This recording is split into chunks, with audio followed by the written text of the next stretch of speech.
Hi, my name is Mariam, and I was tagged for the first time. This is so exciting. I was tagged by Jen from Remembered Reads to do the Bagel Tag. So let's just get started. First question. Plain, a writer you feel does a great job with the same kind of work. My answer to that would be Haruki Murakami. Now, I haven't read all of his work, so I can't speak directly to it, but those that I have read tend to have a similar style and they feel like they belong in the same universe.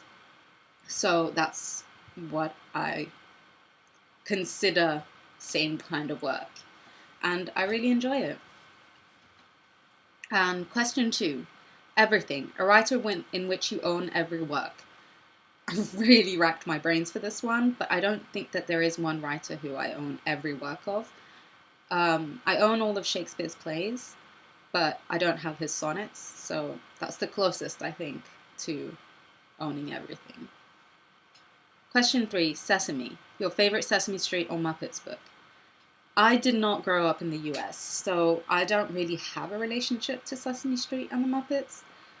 I'm not even sure if they're the same thing or if they're different, but no, I can't answer that, unfortunately. Question 4, Poppy, a short work that gives you an ecstatic high. I thought about this one for a long time and I couldn't think of one specific short work that gave me an ecstatic high until I remembered a play that I read recently. I listened to it on audiobook. It was called Mala by Melinda Lopez, and it was really powerful, really impactful.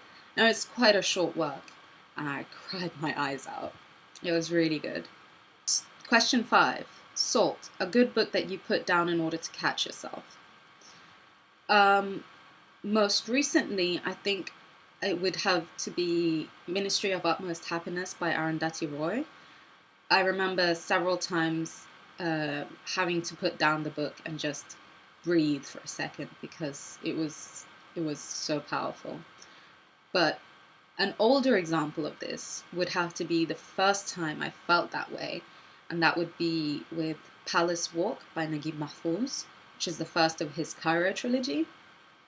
And that was so impactful. I think I was 11 when I read it, so maybe a little bit too young for it.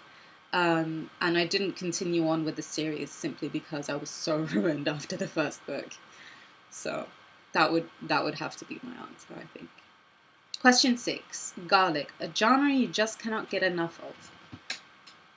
My standard answer would be fantasy because fantasy is what got me into reading. But I think right now I'm sort of between historical fiction and magical realism, and if the two are going together, then I'm sold. Question number 7. Onion, a book that may cause you to get stares, but you enjoy anyway. I don't really remember getting a lot of stares for things that I was reading until I was reading Les Miserables, which is a really big book, and I was quite young when I was reading it, and I remember getting a lot of stares because of that. Just me with that massive, massive tome. Question number 8, Cinnamon Raisin, a sweet but thought-provoking work. I think most recently would have to have been The Poet X by Elizabeth Acevedo. I hope I said that right. And I don't know if other people would classify it as sweet, but there was something about it. There was something about the affection that she felt towards her brother, towards her sister, towards her mother, that even when things were difficult was always present. That I think it was really sweet, but it was at the same time quite thought-provoking and had quite a few moments where I had to stop and just take it in. Question number 9. French Toast, a writer you happen to have discovered this past year. I think my answer to that question would be Ehdef Soueif. She's an Egyptian writer and writes in English. And I've known about her and I've known about her books, but I've never actually sat down and finished one. But today, actually, I just finished The Map of Love, and I really, really enjoyed it, and I can't wait to read more from her. Question number 10. A work of nonfiction that caused you to form or switch a position. I think for that I would say Between the World and Me by Ta-Nehisi Coates. It didn't really make me switch positions, but I think it really helped me find language to formulate my opinion more accurately. 11. Rainbow, an LGBTQIIAP plus work that made you think.